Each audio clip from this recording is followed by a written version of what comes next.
Bonjour, bonjour et bienvenue pour ce troisième webinaire Remake. Bonjour à nos associés, bonjour à nos partenaires. Troisième webinaire de Remake pour traiter d'une actualité brûlante. Et qui de mieux ce matin pour traiter cette actualité que Nicolas Kert, cofondateur de Remake. Bonjour Nicolas. Bonjour Benoît. Et David Sexic, cofondateur de Remake. Bonjour David. Bonjour Benoît. Messieurs, comme d'habitude, afin de laisser les derniers retardataires se connecter, je vous propose de résumer très brièvement votre parcours et ce qui fait aujourd'hui que vous vous retrouvez cofondateur de Remake. Nicolas, tu veux démarrer ? Absolument, tout à fait. Alors j'ai un peu plus de 20 ans d'expérience dans la gestion de fonds immobiliers et puis une majorité de cette expérience dans la gestion de fonds immobiliers grand public, donc destinés en fait à des investisseurs individuels et surtout des fonds ouverts, donc de la gestion de fonds ouverts destinés donc à cette clientèle, donc des SCPI, des OPCI, etc. Donc j'ai connu quelques passages en fait orageux dans mon passé, donc j'espère pouvoir éclairer en fait le public dans cette séquence. On va en parler assez longuement. Merci Nicolas. David, tu veux te présenter rapidement ? Bien sûr, un parcours assez semblable, 18 ans d'expérience en gestion de fonds immobiliers aussi, en France et à l'étranger. Donc sur toute typologie de fonds, avec une spécificité sur la gestion de fonds en croissance, puisque j'ai géré beaucoup de fonds ouverts qui avaient des taux de croissance extrêmement importants. Et donc c'est une spécificité dans le monde de la gestion de fonds que de pouvoir appréhender ce type de fonds. Merci messieurs. Juste avant de rentrer donc, dans l'actualité brûlante du moment sur les SCPI notamment, on rappelle à nos auditeurs que ce webinaire est enregistré et qu'il vous sera par la suite transmis par email pour que vous puissiez le consulter en replay. Alors sans plus attendre, je vous propose qu'on se plonge dans les nombreuses questions que nos auditeurs se posent certainement. On va aborder trois grandes thématiques. On va d'abord se pencher sur la valorisation des SCPI. On va ensuite essayer d'aborder la façon dont ça impacte Remake évidemment. Et puis on réfléchira ensemble, si vous le voulez bien, aux perspectives des semaines et des mois à venir qui devraient être également riches d'enseignements et d'informations. Allons-y, Nicolas, plongeons dans le vif du sujet. Première question qui est peut-être un peu vague, mais qui, je pense, brûle les lèvres de tout le monde. Finalement, comment on valorise une SCPI ? C'est important, cette question est vraiment essentielle. Je pense qu'elle a été parfois abordée, mais c'est vraiment important de revenir dessus parce qu'on va décrire toute la mécanique qui fait passer l'environnement de marché, l'environnement de taux, la macroéconomie, vers la valorisation des actifs et vers la valorisation finalement de vos parts. Donc il faut avoir en tête qu'il y a trois types de valeurs dans une SCPI, contrairement à un OPCVM qui va qui va valoriser à travers une valeur liquidative. Eh bien dans une SCPI, on va calculer trois valeurs. Une valeur comptable, c'est la valeur dans le bilan, très bien, ça on sait à peu près ce que c'est dans une entreprise. On va aussi calculer une valeur de réalisation. Alors là, ça commence à être intéressant puisque derrière la valeur de réalisation, on va avoir des expertises immobilières. On pourra revenir peut-être sur le processus en fait, d'élaboration des expertises. Et ces expertises vont permettre de générer le calcul de ce qu'on pourrait appeler un actif net réévalué dans le monde de l'entreprise et qu'on appelle une valeur de réalisation dans la SCPI. C'est la valeur de l'actif à un instant T évalué par des experts. La valeur comptable. La valeur de réalisation. La valeur de réalisation. Voilà. Au-delà de cette valeur de réalisation, et c'est là où ça se corse un peu, c'est que la réglementation, tout ça étant très régulé depuis des décennies, on a déterminé une valeur de reconstitution. Qu'est-ce que c'est que la valeur de reconstitution ? C'est la valeur qui devrait être, c'est le montant d'argent qui devrait être payé par les investisseurs dans la SCPI s'ils devaient reconstituer, d'où le nom, l'ensemble du patrimoine détenu. Or, à l'identique. À l'identique. Ce patrimoine-là. Or, vous imaginez bien que dans l'immobilier, quand on achète, on paye des droits d'enregistrement. On paye des frais d'intermédiaires, de brokers, d'agences immobilières. Et puis, certaines SCPI aussi ont des commissions de souscription. Donc, on va prendre toutes ces non-valeurs, ces frais, d'accord, et on va venir les rajouter à la valeur de réalisation. On se souvient. Et on va déterminer cette valeur de reconstitution. Valeur de reconstitution, alors pardon Nicolas, donc, qui finalement est la clé, qui est la valeur clé pour la compréhension de la valorisation des SCPI. Alors David, je me tourne vers toi peut-être. Finalement, la valeur de reconstitution, déjà, qui la calcule ? Alors, la valeur de reconstitution, on fait intervenir donc des experts immobiliers, comme Nicolas l'a dit, pour calculer la valeur de réalisation, puis de reconstitution, donc une fois par an, ça c'est la réglementation. Une fois par an, on doit avoir des experts immobiliers qui interviennent sur le patrimoine de la SCPI et qui le valorisent. Des experts indépendants. Experts indépendants, absolument. À partir de là, après, c'est revu par un évaluateur interne, de la société de gestion, qui regarde effectivement si ces expertises ont été correctement faites, si toutes les informations dont on dispose dans la société de gestion sur l'actif ont bien été transmises à l'expert immobilier pour qu'il puisse valoriser à la juste valeur l'immeuble. Et ensuite, une fois qu'on a fait ces valeurs, on transfère ces données à l'expert comptable du fonds qui va sortir la valeur de la part au travers de la valeur de reconstitution. Alors juste avant qu'on revienne là-dessus, comment on va calculer du coup cette valeur de reconstitution? C'est un agrégat des valeurs d'expertise que vont nous rendre les experts? Alors c'est exactement ça, c'est un agrégat auquel on rajoute les capitaux propres en fait de la SCPI, c'est-à-dire les capitaux propres, c'est la richesse passée créée par la SCPI à un instant T. Donc c'est ça, en fait c'est tout l'argent qui a pu être mobilisé via les capitaux sur la SCPI, plus les plus-values qui ont été réalisées et les réserves qui ont été faites sur la SCPI, donc qui sont rajoutées à cette valeur d'expertise dans lesquelles qui s'est vu augmenter l'ensemble des droits et des frais liés à l'acquisition, et on en détermine une valeur de reconstitution. Et pourquoi cette valeur de reconstitution elle est extrêmement importante dans le monde des SCPI? Parce que la réglementation nous dit que le prix de souscription, c'est-à-dire la valeur de la part que l'associé paye au moment où il entre dans une SCPI, doit être calculé sur la base de cette valeur de reconstitution dans un tunnel de plus 10 à moins 10%. C'est-à-dire que si ma valeur de reconstitution est de 100, la valeur de part, le prix de souscription de la part, tel qu'il est commercialisé par l'ensemble des conseillers de gestion de patrimoine auprès de la société de gestion, le prix doit se situer entre 110 et 90. Voilà. C'est comme ça que ça fonctionne. Et ce prix, il est fixé par le gérant, par la société de gestion? Alors le prix, c'est un prix administré, donc c'est un prix effectivement qui est fixé par la société de gestion, avec ses bornes qui nous sont imposées par la réglementation, histoire de ne pas faire n'importe quoi, hein, parce qu'on comprend bien que sinon on pourrait, de manière extrêmement importante, diluer les CPI en vendant beaucoup moins cher que ce qu'elle vaut dans le marché, le produit. Et l'inverse, on pourrait aussi surpayer. Ouais, il y a des CPI qui émettent ce qu'on appelle en surcote, c'est-à-dire qu'on paye plus cher pour avoir le droit de rentrer dans cette SCPI, parce qu'on considère que le patrimoine est très qualitatif, par exemple. Alors justement, Nicolas, je me tourne vers toi. On a vu ces 10 dernières années de nombreuses augmentations du prix de la part. À quoi ça sert une augmentation du prix de la part?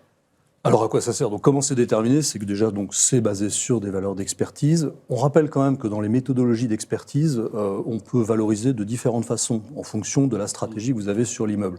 Quand vous êtes par exemple un promoteur, vous n'allez pas évaluer évidemment l'actif existant de la même façon que si vous avez un immeuble construit et loué, parce que vous n'allez pas prendre les revenus futurs, parce que vous allez casser l'immeuble, vous allez construire autre chose. Donc vous voyez que la méthodologie d'évaluation va être différente en fonction de la typologie d'actifs devant laquelle vous êtes. Et donc du coup, l'expert va venir adapter le modèle d'évaluation qui lui semble le plus pertinent par rapport à la stratégie future de cet immeuble. Donc ça veut dire quoi? Ça veut dire qu'il y a forcément un biais dans son évaluation, parce qu'il fait des hypothèses, oui, alors l'immeuble va être conservé, il va être reloué, je mets une prime de risque, etc. Donc c'est pas un exercice facile et c'est pas une vérité. C'est d'autant plus, peut-être pas tout à fait une vérité en permanence, qu'entre le moment où l'expert travaille et le moment où il restitue ses informations, il peut se passer du temps, d'autant plus que quand on fait une transaction immobilière, vous savez bien, entre la promesse et l'acte en France, il se passe du temps, et donc la négociation du prix que vous allez acheter et donc la valeur de marché, elle sera très distante de la négociation que vous avez faite à l'origine. Donc il faut bien comprendre qu'une valeur d'expertise, il y a toujours un biais. Il y a le biais du temps, il y a le biais de la méthode.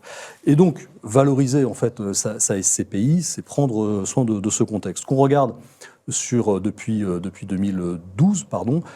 2012, les SCPI ont vu les valeurs de part en moyenne augmenter de 12% cumulé. Le marché immobilier français résidentiel, c'est 29%. Donc il y a eu une augmentation, elle est mécaniquement liée à la modification de la valeur de reconstitution. J'augmente ma valeur de reconstitution, eh bien il nous semble logique, et les acteurs le font, je pense, nos confrères, il est logique de faire payer à l'investisseur la juste valeur qui est la valeur de reconstitution, et donc ne pas trop s'éloigner du tunnel. Donc si mon sous-jacent se valorise, eh bien j'augmente ma valeur de part. Mais ça marche aussi dans l'autre sens. Et je pense que c'est ce qu'on connaît aujourd'hui. Exactement, et on va l'aborder assez longuement. Ça a des impacts d'augmenter le prix de la part. Ça a évidemment des impacts en termes de rendement facial. On le comprend bien, puisque à loyer similaire encaissé, si je paye plus cher au départ, j'ai un rendement facial qui est moins bon. Est-ce qu'il y a des conséquences importantes quand on baisse le prix d'une part, David ? Oui, déjà, il y a des conséquences sur la performance financière de l'associé, évidemment. Un associé qui est rentré dans une SCPI et qui voit son capital se dégrader, bon, bah forcément, ça a un impact. Alors après, cet impact, il est lissé suivant la date d'entrée, effectivement, de l'associé dans la SCPI. On oublie de dire que, je crois que c'est en 2015, la capitalisation des SCPI était un tout petit peu inférieure à 40 milliards d'euros. Aujourd'hui, on a une capitalisation en fin 2022 de l'ordre de 93 milliards d'euros sur l'ensemble des SCPI de la place. Bon, il y a à peu près 10 milliards d'euros de valeur qui s'explique, de croissance qui s'explique en fait par la hausse des prix de part, et tout le reste, c'est de la collecte. Ce qui veut dire aussi que ça veut dire que plus de 50% des associés qui sont aujourd'hui dans une SCPI sont rentrés il y a presque 10 ans. Donc les associés qui sont rentrés il y a presque 10 ans, ils ont eu 10 ans de coupons, ils ont eu 10 ans de distribution, ils sont rentrés sur des prix de part inférieurs. Et donc, effectivement, le biais qu'on a, c'est que quand on parle de performance financière d'un produit immobilier et d'un produit ouvert, on ne parle que de la performance à un instant T. On oublie que comme ce sont des fonds ouverts, des gens sont rentrés en permanence dans ce produit et ils ont forcément une performance financière qui n'est pas tout à fait la même que celle qu'on voit à un instant T. Donc on a des gens qui ont effectivement, alors ils ont perdu X% suite à la baisse des parts sur certains produits, mais ils avaient quand même engrangé des performances assez importantes ces dernières années. Des coupons et des revalorisations. Étant précisé qu'on rappelle quand même que statistiquement, on a à peu près dans les SCPI, 3/4 de performance historique générée par les revenus et 1/4 généré par la valeur. Donc je ne suis pas en train de minimiser les effets qu'on peut connaître aujourd'hui sur des baisses de valeur. Je dis simplement que sur le long terme, et à condition que vous ayez bien compris que l'immobilier c'est un investissement long terme, vous allez surtout capturer du rendement locatif et espérer un petit peu moins de plus-value au global. Il faut quand même le rappeler, une SCPI, c'est fait pour générer surtout des revenus. Tu as raison. Et en plus, prenons des chiffres. Prenons par exemple un client qui avait investi il y a 10 ans, qui a un TRI de 7%. Donc taux de rendement actualisé. Actuel de 7%. Oui, un TRI actuel. Quand sa part baisse de 15%, on perd 15% de 7%, le TRI passe à 6%. Alors, le TRI, c'est un calcul de rendement global. Le TRI, c'est le rendement annuel. S'il avait placé son investissement il y a 10 ans, combien en moyenne ça lui aurait rapporté par an? Donc, quelqu'un qui est rentré il y a 10 ans, ça lui a rapporté, alors au fil des variations, entre les flux et les revalorisations, ça lui a rapporté environ 7% par an. Quand on perd 15% d'un coup parce qu'il y a une baisse de part, on passe de 7 à 6% de TRI.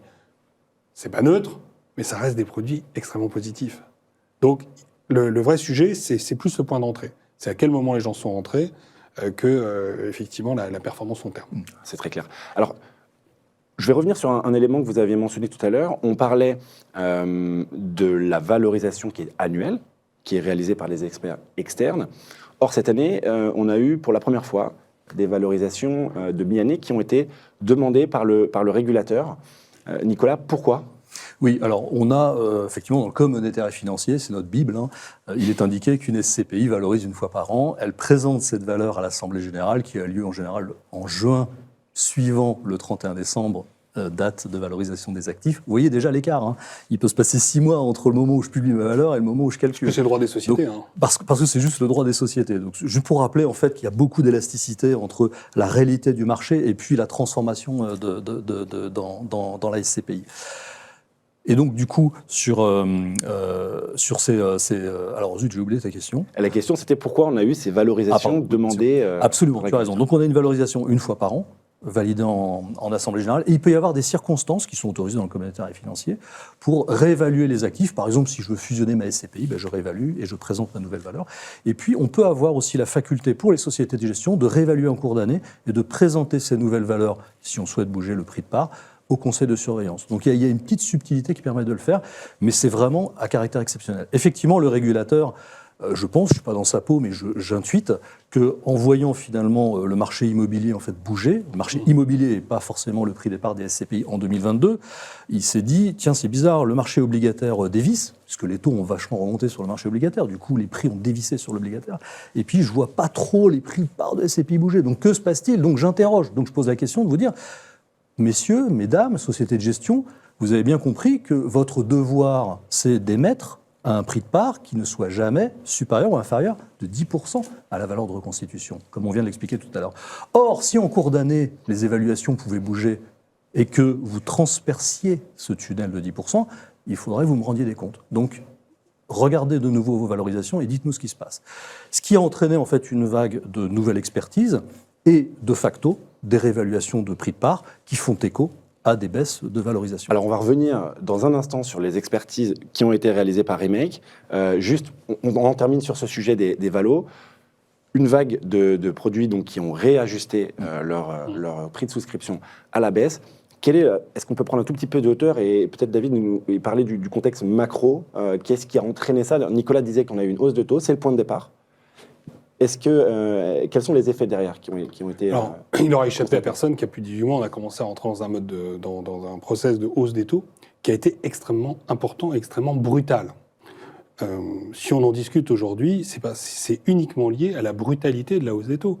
Si la BCE ou la Fed avait décidé de remonter les taux progressivement, personne ne parlerait de ce sujet. Personne.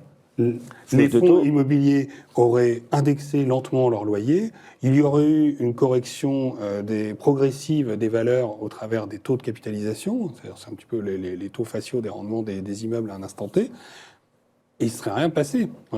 Or, aujourd'hui, on l'a vu tout à l'heure, Nicolas disait, quand on présente une valeur de réalisation, c'est 6 mois. Quand on fait une transaction immobilière dans le marché, c'est 6 mois. Donc, il y a une latence, il y a une viscosité dans ce marché immobilier, une inertie qui est incroyable. Donc, en fait, ce qu'on est en train de vivre aujourd'hui, c'est à retard, c'est une onde de choc. C'est un peu un effet papillon, quoi. Il y a 18 mois, les taux ont monté.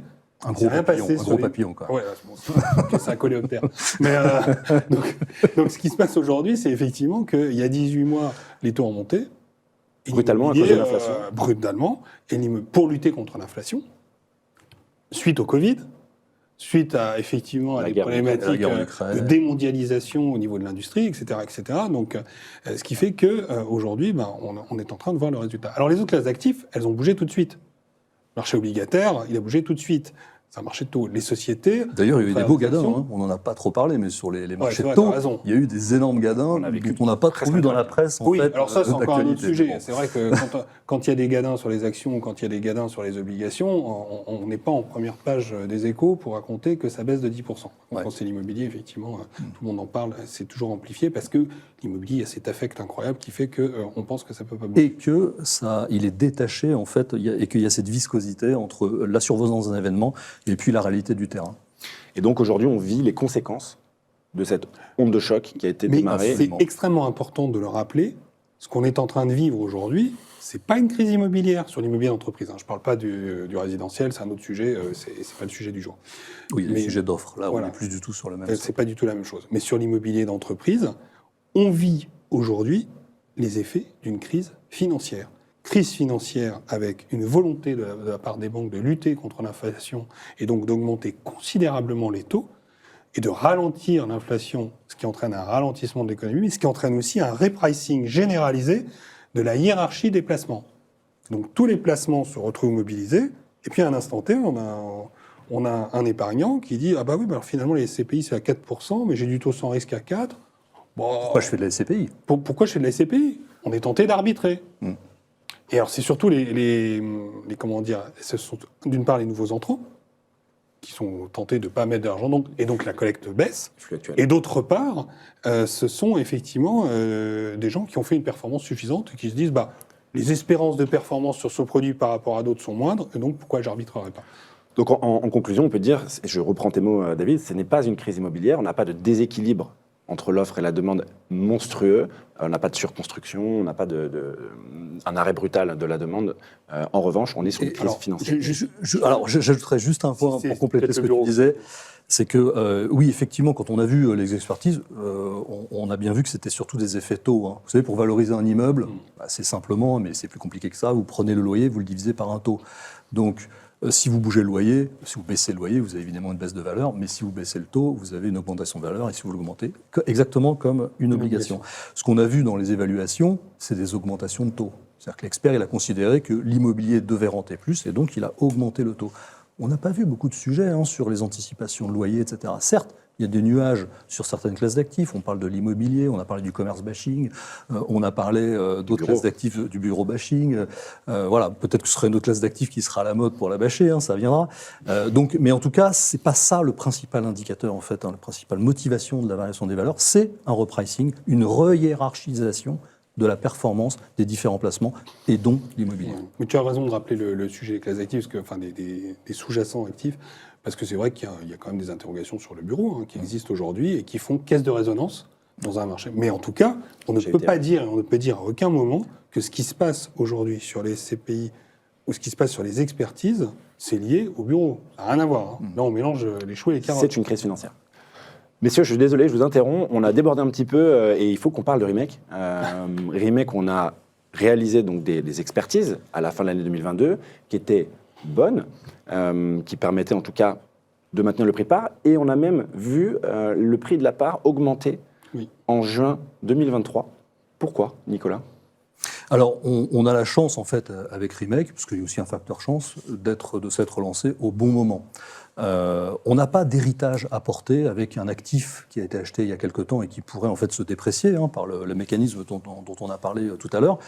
On achète dans un marché qui baisse, voire qui a déjà baissé. Et donc, pour nous, cette baisse, c'est une opportunité.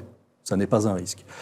Or, quand vous achetez en fait dans ce cycle-là, que vous avez en face de vous moins d'acheteurs et plus de vendeurs, parce que vous imaginez bien, quand il y a des baisses de prix, il y a parfois des problèmes de liquidité, on pourra peut-être en donner un mot, et donc vous avez plus de vendeurs et moins d'acheteurs, vous êtes en situation de force. Et donc vous pouvez en fait peut-être mieux négocier vos acquisitions.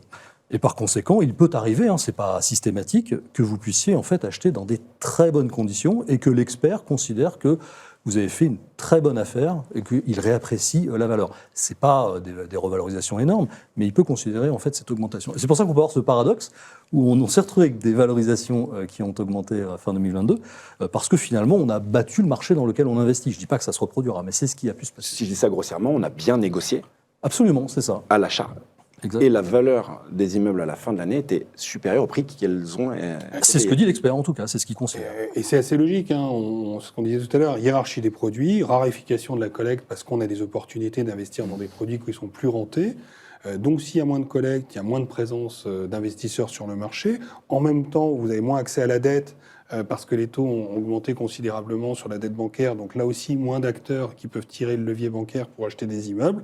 Donc si on est face à un vendeur un peu pressé et qu'il y a très peu d'acheteurs en face, vous avez un pricing power dans la négociation qui est plus important. Voilà. Alors messieurs, expertise demi-année demandée par le régulateur, est-ce que Remake a réalisé des expertises demi-année ?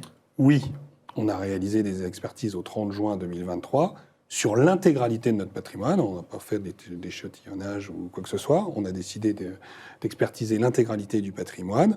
On a eu une baisse des valeurs du patrimoine de l'ordre d'un petit peu moins de 1%. D'accord. Ce qui est assez logique. On a une capitalisation, on va terminer le mois de septembre, on aura une capitalisation de 330 millions d'euros à peu près sur la SCPI. On a commencé l'année, donc au 1er janvier, on avait 120 millions. Donc ça veut dire qu'en fait, on a un stock qui a été acheté en 2022 qui pèse pour un tiers de l'intégralité de la capitalisation de la SCPI. Et comme effectivement l'immobilier vaut moins cher cette année que ce qui valait l'an dernier, eh bien on a un impact très léger sur notre stock. Mais c'est ce que disait Nicolas tout à l'heure, on a la chance d'avoir un timing. Donc on n'a pas un stock qui nous pèse beaucoup.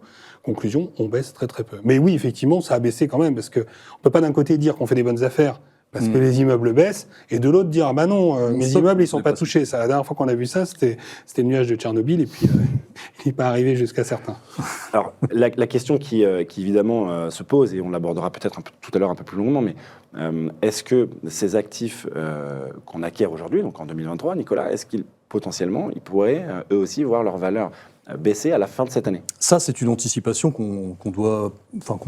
c'est une interrogation qu'on peut avoir sur finalement jusqu'où les taux vont monter, les taux directeurs, parce que tout ça est guidé par les taux directeurs, et si un jour ils devaient rebaisser. Donc en fait, c'est savoir où on se trouve dans le cycle de baisse des prix ou de hausse des taux. Ça veut dire exactement la même chose. Il est absolument pas inenvisageable qu'à la fin de l'année, ce qu'on a acheté au 1er janvier vaille un peu moins cher. Nous, on a le sentiment que la baisse est plutôt derrière nous que devant nous. Le plus dur est passé ? Le plus dur est passé parce que qu'est-ce qui nous fait dire ça ? C'est qu'on voit des transactions se dénouer, alors à l'étranger depuis un certain temps, à des prix considérablement plus bas.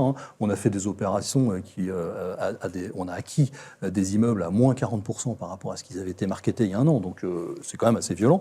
Là, on voit aussi des transactions en France qui se réalisent avec des cotes de 30% par rapport à ce qui avait été valorisé quelques semestres avant. Donc ça y est, le prix est là, le bon prix est là. Et donc si j'investis dans le marché maintenant, j'ai le sentiment qu'on achète à un prix, ça y est, qui a été décoté, que la paille de fer est passée. Ce qui ne veut pas dire quand même, en fin d'année, il ne pourrait pas y avoir de petits ajustements. Encore une fois, si à la fin de l'année, vous avez relativement peu de stock antérieur, vous avez encore moins de risques que ça bouge.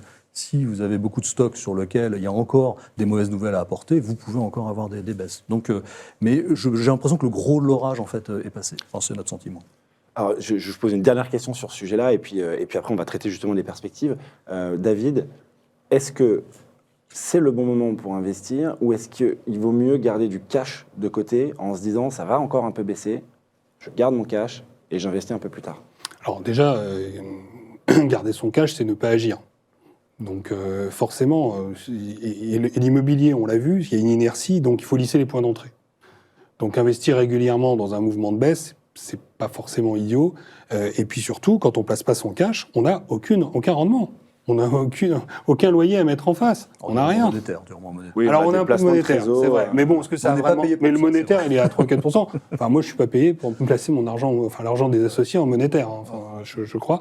Et puis surtout, si on place de l'argent en monétaire, on se prive quand même d'aller chercher la prime de risque immobilière. On va placer l'argent en monétaire à 3,5% versus être en capacité d'investir dans des immeubles à 6 ou 7%. Bon, je trouve que c'est un manque à gagner pour les investisseurs. Donc en tout cas, c'est pas notre choix chez Rimec.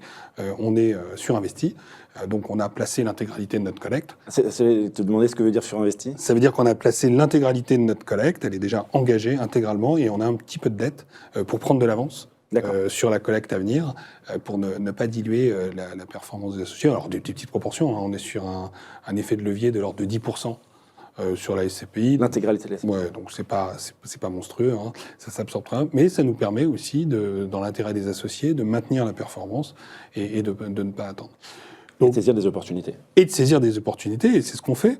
On est dans un marché baissier, Nicolas l'a rappelé, on a un marché qui, effectivement, le plus gros de la baisse, c'est fait, hein, c'est évident, mais on continue. Et c'est peut-être contre-intuitif pour certains, mais aujourd'hui, pour pouvoir saisir ces opportunités, il faut de la collecte.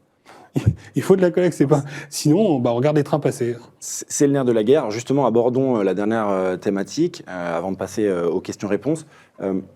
Qu'est-ce qu'on peut anticiper dans les prochains mois? Alors déjà, Nicolas, est-ce qu'on peut anticiper de nouvelles baisses de valo sur des produits type SCPI? Est-ce que ça va avoir des impacts justement sur la collecte globale, sur la classe d'actifs? Bien sûr. Alors, pour conclure, juste sur Rimec, après je répondrai volontiers à ta question, hein. Valeur de reconstitution calculée au 30 juin, très légèrement inférieure à 204 €. 204 €, c'est le prix de souscription. Hein, c'est juste pour synthétiser. Oui, tu as raison de dire, parce que ça pouvait prêter à confusion. Les expertises ont peut-être baissé un poil, mais on maintient le prix de part, évidemment. Il n'y a pas de sujet. Ce qui fait qu'évidemment, le prix de part est maintenu, et bien évidemment, on n'a pas de sujet de liquidité sur notre SCPI, puisqu'on affiche une performance qui est plutôt pas mal, donc je pense que ça incite les clients à plutôt investir. Donc on n'a pas de sujet de liquidité et pas de sujet de valorisation. Si maintenant on parle du futur et des perspectives, il faut bien séparer les portefeuilles déjà constitués des portefeuilles qui se constituent. Et donc du coup, il va y avoir deux classes. Ces fameux portefeuilles constitués dans lesquels il y aura certaines typologies d'investissement. On a tendance à penser que les SCPI les plus diversifiés géographiquement et sectoriellement seront peut-être les plus solides pour résister par rapport à une éventuelle baisse ultérieure à la fin de l'année, mais je pense que le plus gros a été passé quand même. Et puis il peut aussi y avoir des thématiques d'investissement qui fonctionnent bien. Nous, chez Rimec, on n'est pas trop thématique parce que être dans un thème, c'est être sûr d'être démodé un jour aussi.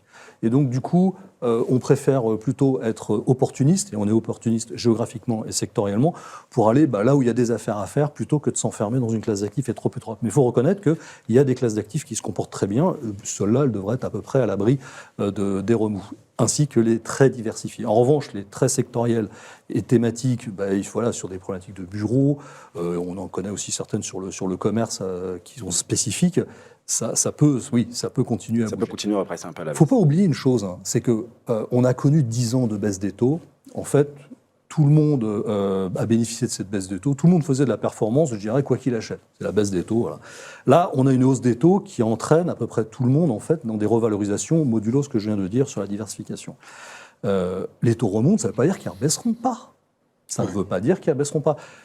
La question qu'on doit se poser, c'est de se dire, OK, le driver, ça va être l'inflation. Que va faire l'inflation? L'inflation étant elle-même aujourd'hui guidée par des phénomènes de mondialisation, démondialisation. On est plutôt tendance à dire, ouais, on va démondialiser. Ça veut dire qu'on va avoir moins de productivité, probablement, donc moins accès à de la ressource pas chère, et donc plutôt une inflation, pas très importante, mais plus importante que ce qu'on a connu. Néanmoins, elle est aujourd'hui très élevée. Donc nous, on considère que l'inflation devrait baisser, donc les taux directeurs baisser, donc les taux rebaisser, et donc une re-hiérarchisation des produits de placement, et peut-être un bénéfice pour l'immobilier. Je ne dis pas demain, je ne dis pas après-demain, mais en tout cas, c'est la perspective qu'on se donne. À moyen terme. À moyen terme. En tout cas, en attendant, les revenus. En attendant, on a les revenus. Rappelons juste une chose, entre 95 et 98, le taux de distribution des SCPI est passé de 5 à 8%. C'est très rapide, C'est par le mécanisme de l'inflation et par le mécanisme de l'indexation. Ce n'est pas par le mécanisme de la baisse des prix, c'est vraiment par un mécanisme d'indexation. Donc effectivement, Nicolas a raison, donc les SCPI les plus anciennes pourraient retrouver de la compétitivité par le fait que forcément pour des nouveaux entrants, elles ont baissé leur prix, donc un nouvel associé se dit c'est pas si mal, c'est moins cher, c'est pas mal, je peux entrer. Et j'ai plus de rendement. Et j'ai plus de rendement. Je peux avoir aussi un jour une baisse des taux qui irait redonner de la hausse de prix à ces SCPI, et puis l'indexation. Les nouveaux portefeuilles, les SCPI les plus récentes, elles, c'est quand même qu'elles ont le plus de choix. Donc ce qui se passe aujourd'hui, c'est qu'elles ont acheté sur des niveaux de rentabilité assez élevés, des niveaux de rendement assez élevés. Tu peux bénéficient. Le portefeuille moyen, cette année, on l'a acheté à peu près à 7%. Oui, 7%. On a 7% moyen. Le portefeuille historique, donc on a 25 actifs sur un taux moyen de 6,80, acte en main, donc de rendement. Donc effectivement, ces 6,80 vont s'indexer. Donc ils vont générer effectivement une appréciation de la distribution dans le temps, sous réserve qu'on place rapidement les capitaux qui nous sont confiés, bien évidemment. Et si demain matin les taux étaient amenés à baisser, on pourrait être amené nous aussi à revaloriser le prix de la part, alors qu'on vient de niveaux assez élevés. Donc, alors si on fait un peu de science-fiction, on se projette sur 10 ans, le consensus, en tout cas chez Remake, c'est de se dire que finalement, on va avoir des taux directeurs qui, dans 3-4 ans, pourraient en tout cas rebaisser, et donc revoir ces mouvements de valorisation, plutôt repartir à la hausse. Et finalement, si on se replace sur l'horizon d'investissement d'une SCPI, qui est 10 ans, si on entre aujourd'hui, oui, on est chahuté là pendant les 12, 18, 24 prochains mois, mais à 10 ans, l'immobilier, le sous-jacent, ne se porte pas si mal. Et donc les perspectives sont pas si Alors c'est exactement, et je rajouterai un point, c'est quand on regarde en perspective historique la performance de l'immobilier en général dans son environnement économique, qu'il y ait de l'inflation, qu'il n'y ait pas d'inflation, qu'il y ait de la croissance, qu'il n'y ait pas de croissance, en fait l'immobilier trouve sa place et affiche une performance qui est bien par rapport au placement obligataire. Ce que n'aime pas l'immobilier, c'est la rupture. On est dans une rupture, donc du coup il y a de la casse.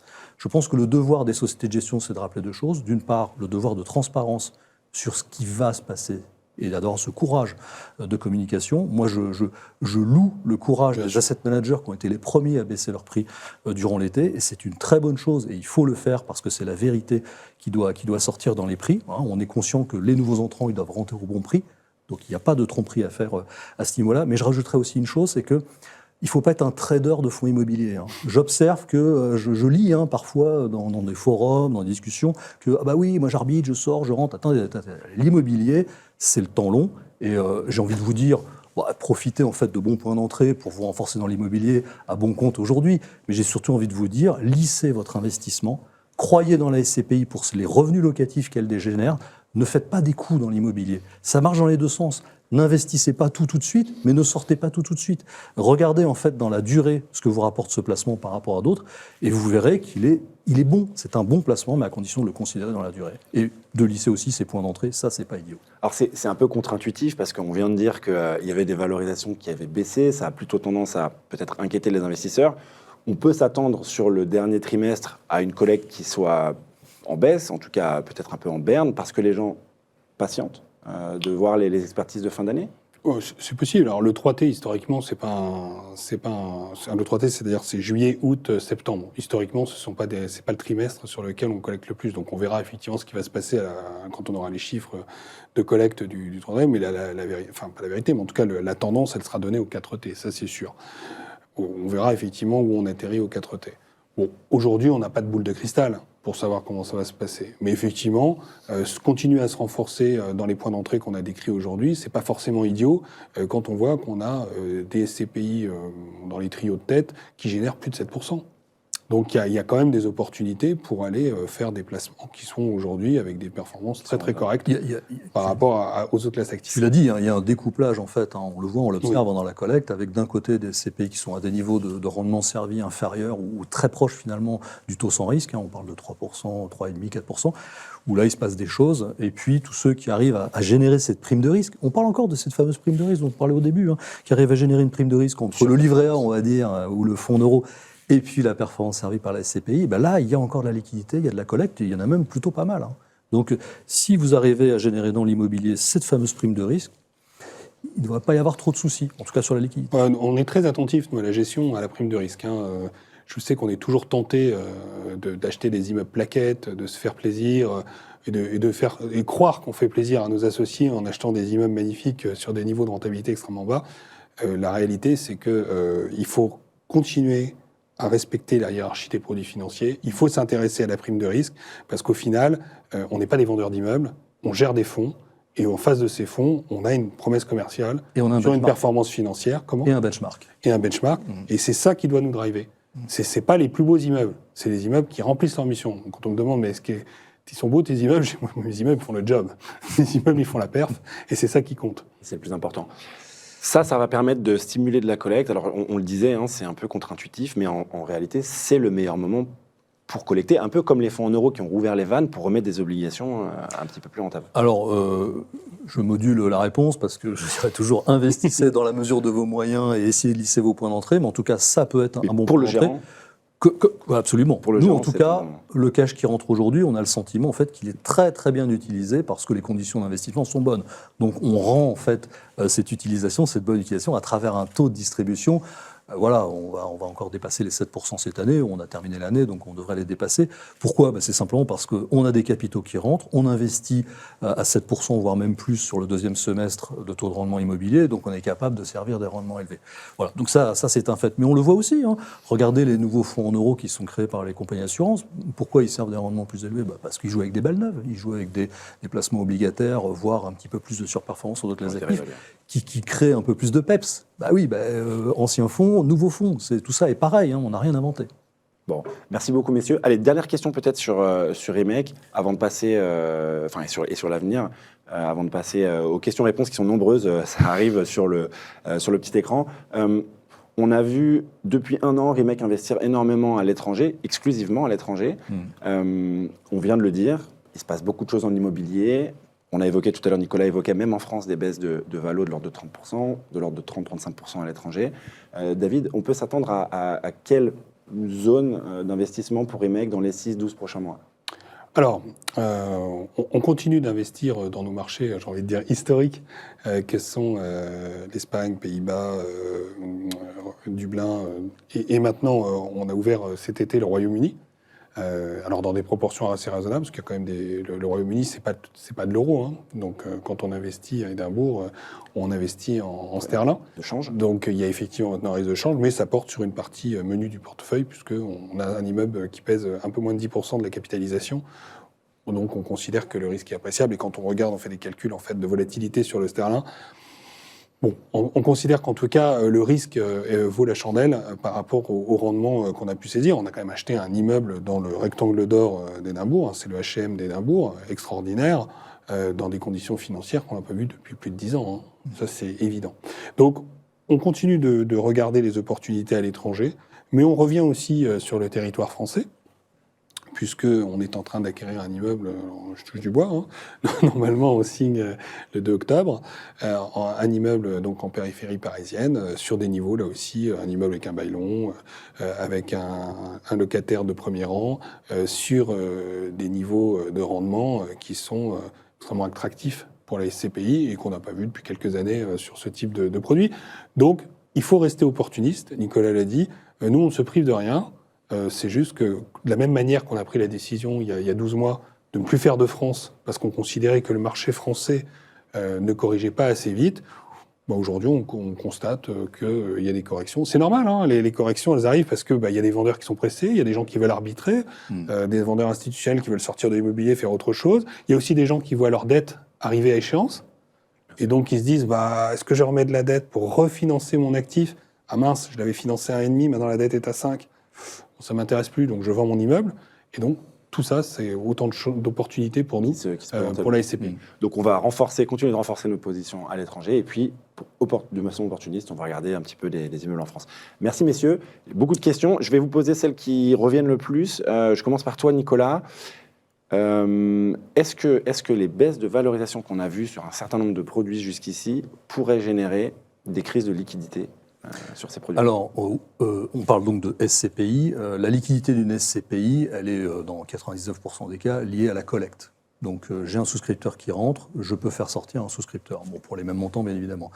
Alors, je mets de côté les mécanismes de liquidité additionnelle qui existent, la présence d'un fonds de remboursement qui reste quand même, à notre sens, un gadget. Est-ce qu'on peut définir le fonds de remboursement? Fonds de remboursement, ça consiste à dire, je place je place soit mon dividende, mon résultat en fait dans une réserve, c'est-à-dire que je distribue pas. Donc je dis à mes associés, coucou, je distribue pas et je garde ça en fait dans une réserve. Et vous allez être fiscalisé. Que vous avez fiscalisé parce que c'est transparent. Donc du coup, vous voyez que c'est très compliqué de mettre en réserve dans un fonds de remboursement du résultat. Il faut le distribuer en général. Ou alors je vends des immeubles et le fruit de cette cession, je le mets dans une poche. Qui sera à faire sortir un fonds de remboursement et qui pourra aider en fait à faire sortir les investisseurs. Nous, on n'en a pas besoin parce qu'on est une jeune SCPI, on est en croissance, donc tout va bien. On est juste un peu circonspect sur la taille de ce fonds de remboursement rapporté aux enjeux dont on parle, parce que si c'est pour permettre aux plus malins de sortir avant ceux qui n'ont pas l'information, on se dit que ce traitement quand même il est un peu moyen. Mais bon, soit, on a ce truc-là, et puis on a aussi d'autres mécanismes de liquidité, comme le marché secondaire. On peut imaginer une SCPI qui est coincée parce qu'elle n'a pas de liquidité, d'ouvrir un marché secondaire. C'est quoi un marché secondaire ? C'est une cote. C'est-à-dire que j'ai des vendeurs qui veulent vendre à un prix, j'ai des acheteurs qui veulent acheter à un prix, évidemment moins cher que les vendeurs, vous l'imaginez bien. Et donc du coup, on crée un prix d'équilibre entre les deux, générant généralement une décote par rapport au prix, c'est logique, et donc ça génère de la liquidité. C'est pas une liquidité formidable, parce qu'en face, on a des acheteurs qui sont plutôt opportunistes, plutôt assez malins, et donc des vendeurs qui sont contraints de vendre. C'est un mécanisme de carnet d'ordre, en fait. Voilà, et donc c'est un instrument de liquidité. Mais la réalité, c'est que la plupart des sujets, en fait, sont liés au marché primaire, et donc la collecte qui génère, en fait, la liquidité. Donc oui, il ne faut pas se mentir, on l'a vu, on a assisté au sujet, c'est qu'il y a des SCPI sur lesquels il y a des sujets de liquidité. Donc comment on recrée la liquidité ? C'est une vraie question, et ce n'est pas une question simple. Pour moi, il y a deux hypothèses de travail. La première, par miracle, les taux rebaissent, la compétitivité de ma SCPI en termes de rendement, elle reprend de la distance par rapport au taux sans risque, donc je recrée de l'attractivité sur mon produit, c'est tout à fait envisageable. Et puis un deuxième sujet, c'est que si le prix de l'immobilier sous-jacent doit baisser parce que le sous-jacent en fait vaut moins cher, eh bien mon prix de part baisse, complètement logique. Si mon prix de part baisse et que mes loyers restent constants, c'est ce que tu disais en introduction, mon rendement augmente. Et donc du coup, on recrée de l'attractivité pour le produit. Donc ça, c'est les deux façons en fait de sortir en fait d'une impasse de liquidité sans mettre en place des instruments de liquidité dont je parle. Additionnel, oui. Voilà. D'accord. On n'en est pas là sur Remake, on a zéro. C'était ma question pour la vie. Est-ce qu'on a vu des sorties sur Remake, David, à ce stade ? Écoute, je crois qu'il y a une part ou deux de gens, on ne sait pas très bien, des gens qui ont pris une part et puis ils sont sortis un mois après. Donc c'est peut-être des traders de SCPI d'ailleurs. Il faut leur dire, ça n'existe pas. Trader, non. Après, on n'est pas dans la vie des gens, on n'est pas dans la vie des associés. En tout cas, c'est non significatif. Alors, une autre question qui revient assez fréquemment, on a vu certains carnets d'ordre, on en parlait, donc on peut sortir quand on a des entrées en face. Parfois, on a des sortants qui sortent beaucoup de parts d'un coup. C'est arrivé sur certains produits où on avait des corpos, donc des entreprises ou d'autres fonds institutionnels qui venaient investir au sein de la SCPI et qui, quand ils se retirent, passent un ordre important et donc qui génèrent de l'attente dans le carnet d'ordre. David, est-ce qu'aujourd'hui on a des trésoreries d'entreprise ou d'autres fonds qui ont investi dans Remake? Et si oui, à quelle hauteur? Est-ce que ça peut générer un problème de liquidité?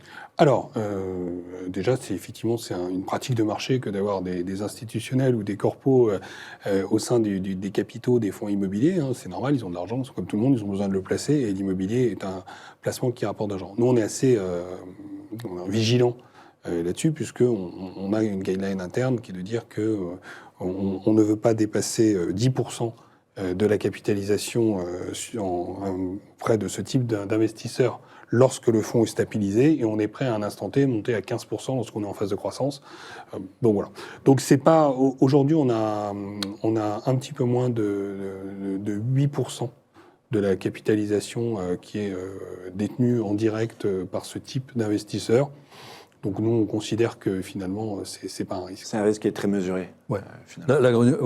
La granularité en fait du passif, c'est quelque chose d'important à regarder, bien évidemment, parce que plus on a un passif diversifié, moins on a de risques que tous les clients souhaitent sortir au même moment. Alors, ça garantit rien, hein, c'est juste que statistiquement, il y a un petit peu moins de risques. Hein. Oui, on dilue le risque en fait. Le meilleur moyen de ne pas avoir des sorties, de ne pas avoir des problèmes de liquidité, hein, c'est d'avoir une perf qui sorte du lot. Oui. De toute façon, c'est ça. Hein. Tant qu'il y a une perf, quel est l'intérêt de sortir? Dès lors qu'il n'y a plus de perf, que vous ayez une moins-value, que vous ayez payé des frais de sous, que vous soyez corpo, que vous soyez institut, de toute façon, vous sortez, vous n'êtes pas content, il n'y a pas d'investisseur en face, c'est bloqué. Alors, donc la perf, c'est vraiment notre point d'orgue, hein, c'est vraiment notre viseur chez Remake. C'est le moteur. Toujours être en haut, voilà, c'est ça, toujours être en haut du classement, en haut du benchmark. Gestion benchmarkée, on est dans une gestion benchmarkée. C'est tous les ans, au 1er janvier, on recommence. Voilà. Il faut se battre contre les copains. J'ai une dernière question, mais qui revient assez fréquemment. Beaucoup de gens qui nous interrogent sur le recours à la dette. Nicolas, est-ce qu'en ce moment, c'est pertinent d'endetter une SCPI, de mettre de la dette dans une SCPI? Alors on pourrait se dire, oulala, mais pourquoi se financer à 4, voire même 5% il y a certains pays dans lesquels on peut monter à ces niveaux-là, hein, donc 4 ou 5% sur des taux en fait soit capés, protégés, enfin voilà. Alors, ça veut dire qu'on peut maîtriser plus ou moins des taux qui seraient variables. Hein. Exactement, donc on limite la variabilité du taux à la hausse comme à la baisse d'ailleurs. Bon, ça dépend des systèmes, mais grosso modo c'est à peu près ça. Et donc on peut se dire 4 ou 5%, quand vous avez une SCPI qui génère du 4% de taux de distribution, c'est vrai qu'on se dit mais il n'y a plus d'effet de levier, quoi. Ouais, mais il ne faut pas raisonner comme ça. Parce que si j'ai des opportunités d'investissement à 7%, 8%, enfin on a vraiment des taux de rendement extrêmement élevés, et qu'en face vous mettez une dette qui a à peu près la même duration, on va dire, hein, que l'investissement que vous avez, vous avez un effet de levier. L'effet de levier, en fait, il n'est pas à prendre en considération par rapport à votre stock et la rentabilité que vous avez. Il est par rapport au bénéfice marginal que vous allez capturer par rapport aux investissements que vous allez faire. Donc nous, on fait un peu d'effet de levier. Tu le disais, David, c'est dans des proportions aujourd'hui homéopathiques, peut-être un peu plus élevées demain, mais ça nous permet d'aller capturer des opportunités qui génèrent de l'effet de levier. Et puis, on en parlait tout à l'heure, on se dit, les taux ont monté, mais qui vous dit qu'ils ne vont pas baisser? Enfin, en 2009, ils avaient monté. Bon, personne, enfin, on se disait, ils ne vont pas baisser. La réalité, c'est qu'ils ont baissé.